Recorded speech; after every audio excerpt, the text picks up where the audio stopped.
Capítulo 15. El de Betania. El otoño avanzaba y todos los de la familia se encontraban ante temperaturas que no eran las habituales y que solamente Mariam había sentido antes en su vida. Una noche en que soplaba algo de viento y llovía, Judas se acurrucó con su madre y le preguntó si todos iban a morir de frío en ese lugar. El tío José les había prestado la casa principal que tenía en la ciudad y dio órdenes a los esclavos para que todas las habitaciones tuvieran tapices abrigados y que los hogares estuvieran encendidos todos los días, ya que comprendió que les costaba mucho adaptarse al cambio desde el clima del sur. Santiago intentaba dar ánimo a los más chicos y tal vez por eso se descuidó de abrigarse y terminó agarrando un gran catarro que le produjo algunas fiebres y estuvo una semana en cama. Su madre había traído algunos medicamentos de la farmacopea del sur y le preparó infusiones y sahumerios con los que confiaba se recuperaría. Y dado que el tío José había tenido que partir hacia el norte, Jesús quedó bastante solo. Así que abrigándose con ropas del lugar que le incomodaban y le hacían picar la piel, empezó a salir a recorrer. Había lugares obvios que ir a conocer, como el templo y el Monte de los Olivos del otro lado del templo. Pero un día siguió más allá de este y llegó hasta un pueblo que se llama Betania. El camino había sido bastante corto, pero como había que estar subiendo y bajando por colina y cerro, requería más vigor de alguien como él, acostumbrado a caminar en una línea horizontal. Se había llevado un zurrón con un poco de queso y pan, así que decidió tirarse bajo unos árboles en una ladera a comer. Y vio entonces bajar a un joven algo mayor que él, que entre cayendo y corriendo se deslizó por la ladera y cuando lo vio le preguntó sin más: «¿Quién eres? ¿Qué haces por acá?». Era un muchacho que tal vez tuviera 15 años, con la flacura desgarbada propia de esa edad. Algunos pelos de barba se asomaban en algún lugar del mentón y tenía la sombra, casi, de un bigote.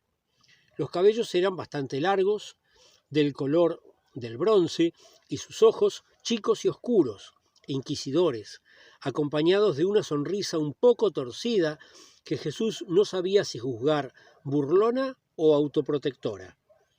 Por más datos, su mentón era agudo y la nariz un poco torcida, denotaba haber sido no muy bien curada en algún golpe cuando era menor. Jesús le contestó, y el otro mostró conocer a su tío, de quien dijo tenía negocios con su padre, y siguió hablando sobre las tierras, y la ladera, y los cantores del templo, y los cantores de nuevo estilo, que él prefería.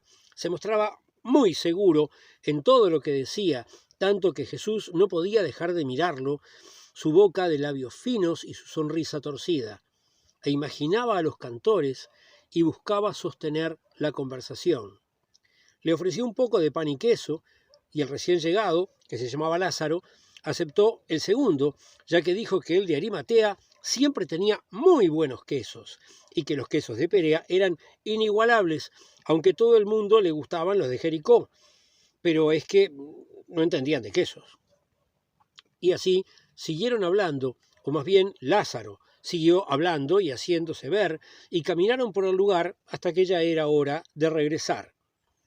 Y Jesús iba en el camino de regreso, sabiendo que ya estaba usando las ropas de adultos, aunque le faltaba un poco para hacerlo, pero seguro a Lázaro no le importaba, y pensando en su cabello y en sus manos, y hasta que él se comiera las uñas le parecía adorable. Cuando llegó a casa, Santiago estaba algo recuperado, y mientras comían un guiso caliente, le contó de su nueva persona, y Santiago correctamente dedujo que era de una de las familias que estaban considerando para casarlos a ellos dos. «Con esa familia me caso yo», dijo Jesús, «tú quédate con la otra». Y Santiago asintió y por lo bajo agregó: «Sé discreto, esto no es la gran ciudad». Capítulo 16. La casa en la colina. Los últimos meses del invierno Ese año no fueron tan duros y no llegó a nevar en ningún lugar de la región. El tío José había vuelto y les había dicho que cuando el clima lo permitiera les iba a mudar a un pueblo en el que les había comprado a un buen precio unos cuantos terrenos, de forma que todos tuviesen lugar de sobra. Mariam tenía algo de temor a que la llevara de nuevo al pueblo del que era proveniente. En realidad iban a ir a otro pueblo muy cercano y con un nombre muy parecido, no al mismo. Aún no había empezado la primavera, pero ya florecían los primeros arbustos cuando llegaron a ese sitio donde muy poca gente vivía, con colinas escarpadas y abundancia de árboles, que daba en el norte del país, en la jurisdicción de otro gobernante. José les mostraba la casa principal, que era bastante vieja, necesitada de reformas y arreglos, pero sólida. Había lugar para hacer unos corrales y una huerta, y también había lugar como para establecer un buen taller. La entrada de la casa daba directo a una cara de la colina, y en la cara de la colina de enfrente había comprado 3 lotes más, uno de los cuales tenía una casucha que solo servía para guardar trastos. En definitiva, cuando hubiesen construido todo, desde la colina de un lado hasta la colina del otro, se verían las casas que al crecer se suponía irían ocupando cada uno de los hermanos. Por hábito de primogenitura, asumían que la casa ya existente iba a ser para Jesús, pero éste, aprovechando un momento mientras comían, manifestó que esa era la mejor casa para Santiago. El nombrado y su madre lo miraron sorprendidos, y el tío sonrió y sin dejar de mirar la comida lo invitó a que explicara. Esta es una casa antigua. Posiblemente sea la más antigua en este pueblo. Es la casa apropiada para una persona que va a ser muy respetada y que va a trabajar aquí todo el tiempo. El hombre que vivirá en esta casa tendrá su esposa y tendrá sus hijos y seguramente su anciana madre vivirá con él. Hasta hay lugar para tener algún tipo de taller o explotación.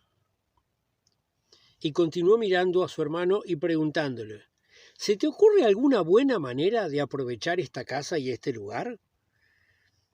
Santiago empezó por explicar que era bastante fácil, si bien trabajoso, arreglar la casa. Una vez logrado, no era tan difícil hacer un buen taller de carpintería de obra. Las ciudades cercanas, construidas al gusto extranjero, habían sentido daños con los terremotos y posiblemente lo siguieran sintiendo en días por venir, por lo cual cada tanto iban a tener una importante demanda de madera para la construcción. Esa zona no proveía árboles de calidad para un trabajo fino, pero con un par de ciervos se podía trabajar muy bien una producción constante y regular, y de hacerse un nombre podría llegarse a vender incluso más lejos, dado que las rutas principales no pasaban lejos. Jesús y Santiago sonrieron y resultó bastante obvio que ya tenían preparado todo. Entonces el tío le dijo a Santiago, ¿y qué sería de tu hermano en ese caso? Jesús hacía fuerza por no reírse en voz alta y masticaba unas almendras, mientras Santiago ponía énfasis en la gran habilidad de Jesús para tratar con la gente, estar con ellos, averiguar lo que realmente deseaban y su calidad para comunicarse al menos en 4 lenguas.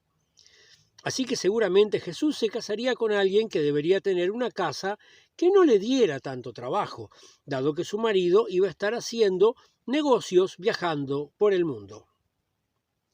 El tío José tomó un poco de vino primero y un poco de agua después. Se limpió la barba y se puso a hablar de los negocios y de las compras y de las ventas y del estaño y de una cantidad de asuntos más.